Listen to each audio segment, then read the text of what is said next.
வசதியான பேங்க், ஈஸியான bank, city union bank. Jai furniture and பாத்திரக்கடை, ராமசாமி கோவில் பின்புறம், கும்பகோணம். கும்பகோணம் அல்லமின் மைதானத்தில் பொருட்காட்சி. சிறுவர்கள் மற்றும் பெரியவர்களுக்கான ராட்டினங்கள், வீட்டு உபயோகப் பொருட்கள் விதவிதமாய் அனைத்து முறை இடத்தில். அல்லமின் பள்ளி மைதானம், கும்பகோணம்.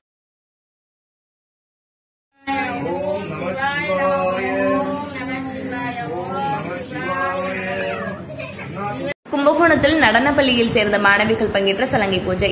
கும்பகோணத்தில் பிரசித்தி பெற்ற அபிநயாஸ் கலை குழுமத்தின் 205வது சலங்கை அணி விழாவை ஒட்டி புதிய மாணவிகள் பங்கேற்ற சிறப்பு பூஜைகள் கும்பகோணத்தில் உள்ள பயிற்சி பள்ளி அரங்கத்தில் நடைபெற்றது.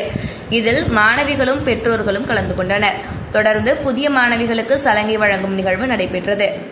தொடர்ந்து நடன பயிற்சியும் தொடங்கியது. நிர்வாக இயக்குநர் டாக்டர் விஜயமாலத்தி குழுவினர் சிறப்பு பூஜைகளை நடத்தி பயிற்சிகளை வழங்கினர்.